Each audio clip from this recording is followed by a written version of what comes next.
Spring is by far my favorite season. I'm also a May baby, so I think I'm a bit biased. But, I mean, what's not to love? More sun, longer days, flowers. And to me, I feel like spring really feels like the true kind of reset and true really beginning of the year with the spring equinox and Lunar New Year, and it just feels like the right time. You know, you're done hibernating. You're ready to defrost. And I feel like for me, it's always been a time of renewed creativity. And I feel like this year I've been feeling that a lot. I've just been feeling like a big kind of desire to return to engaging in more creative activities and a surge of ideas. I've been having such a nice week out in the country, and I've disconnected a little bit, deleted the Instagram app, and I just wanted to come out here and have a little creative indulgence. I recently actually started doing The Artist's Way, which is a book by Julia Cameron, and I feel like it's been really talked about lately. I feel like there is a lot more social currency around creativity right now, especially in this current climate with technology and AI. I feel like people really have a desire to kind of connect to more human things like creativity and more physical or analog things. I had been kindly gifted the book for Christmas by one of my family members, and it just felt like a great time to start it. I just had that kind of urge and desire.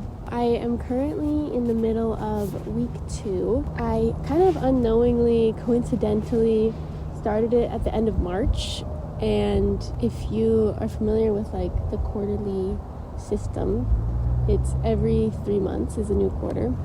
I liked how serendipitously it kind of aligned with the beginning of the second quarter of the year, which is April, May, and June. Since it's a 12-week program, it fills a whole quarter. So theoretically, I'll be done by the end of June. So it is a 12-week kind of course focused on kind of rediscovering your creativity or reigniting your creativity. And I feel like it really focuses on like disciplined creativity.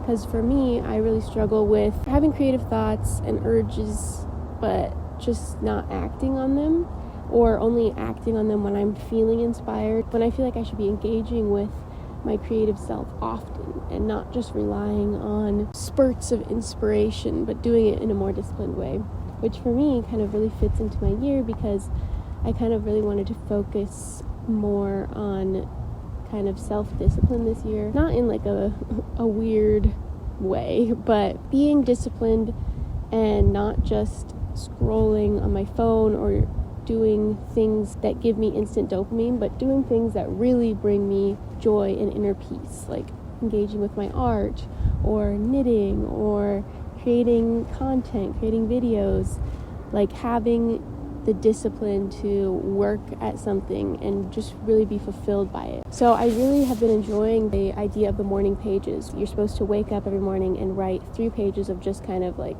straight consciousness. The idea is in writing all this stream of consciousness, you'll kind of dig around your brain, clean it, and maybe some ideas will come up about work you want to do or, you know, creative ideas, that kind of thing. I've been enjoying doing the morning pages because I feel like it's developing this habit of discipline, and I feel like I really enjoy waking up with the morning pages.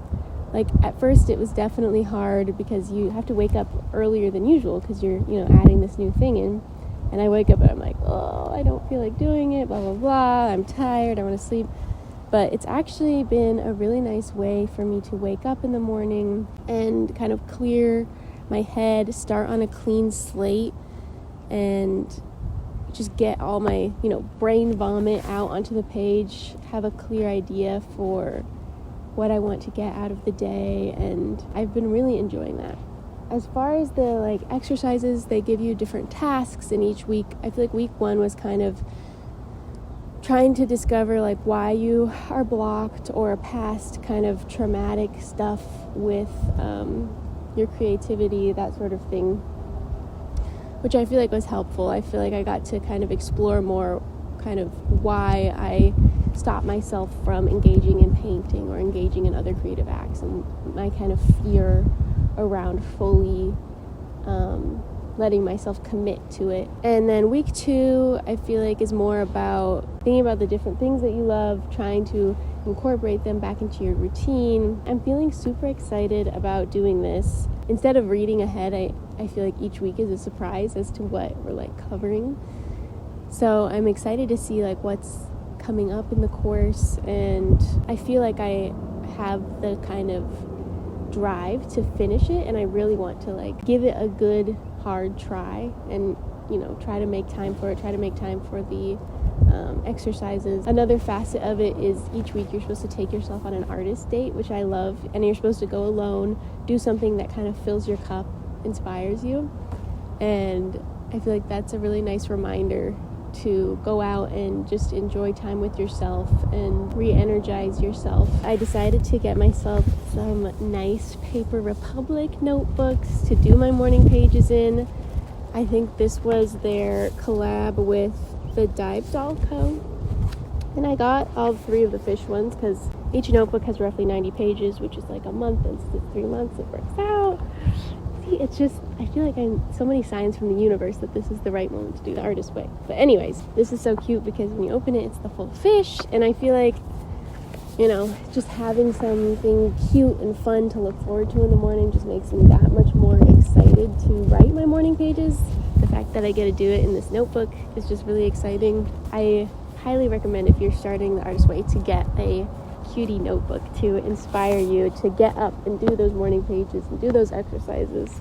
Oof, it's toasty out here. I might have to take off the sweater. The sun is so nice though. I feel like my skin is so ready to get some freaking vitamin D. All right.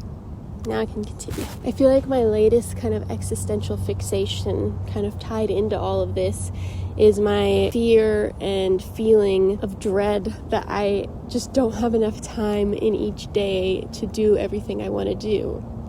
Like, I have to work, but then obviously I, want to do my morning pages in the morning.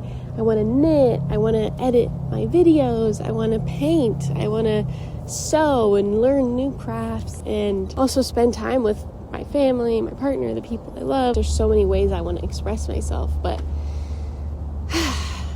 I feel like one thing that's helped with that is this week to kind of really enjoy being out in the country and, disconnect. I deleted the Instagram app, I deleted the YouTube app off my phone, and I feel like that has helped to kind of stop just wasting time doom scrolling, or when you go to your phone, you click on Instagram, you don't even know, you didn't even want to necessarily click on it, but your finger just does it. And I feel like I waste so much time doing that. Like, I was looking at my screen time for the week prior, and I feel like my screen time isn't terrible. Like, it's like usually 2.5 hours every day on average, but I looked at the total for the week and it was like 18 hours of screen time total, which that just like blew my mind. Like, almost 24 hours, almost a whole day I spent just on my phone.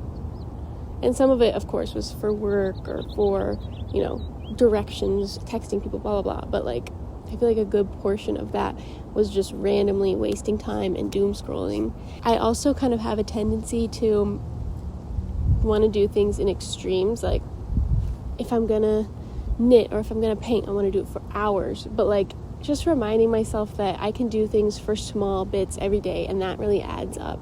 It doesn't have to be a super long, intense commitment in order for it to be worth it. Like, sometimes the little snippets really add up and are more valuable than spending a long time doing something, but like very far apart. Speaking about like the quarter system, I feel like I never really thought about using the quarter system within like my own goals and my own personal life, but I feel like it is a nice idea to break up your annual goals into the quarter to make like more bite-sized, more accomplishable kind of tasks related to them.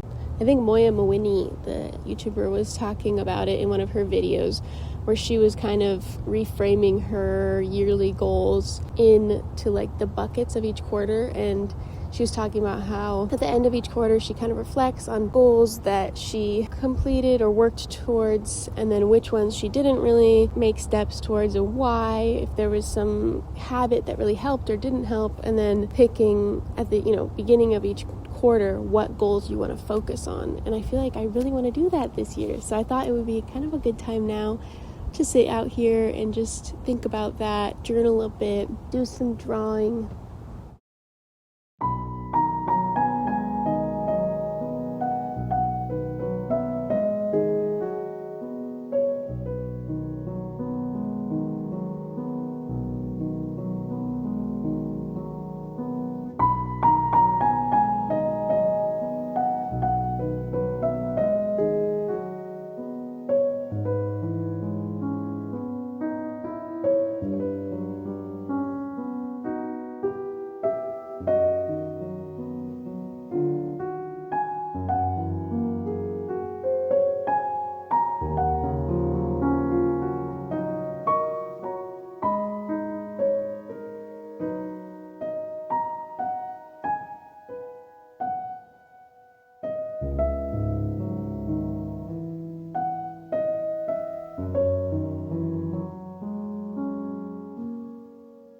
Hope that you're feeling ignited to go and engage in some of the creative acts that bring you joy, fill your cup, and allow you to express yourself.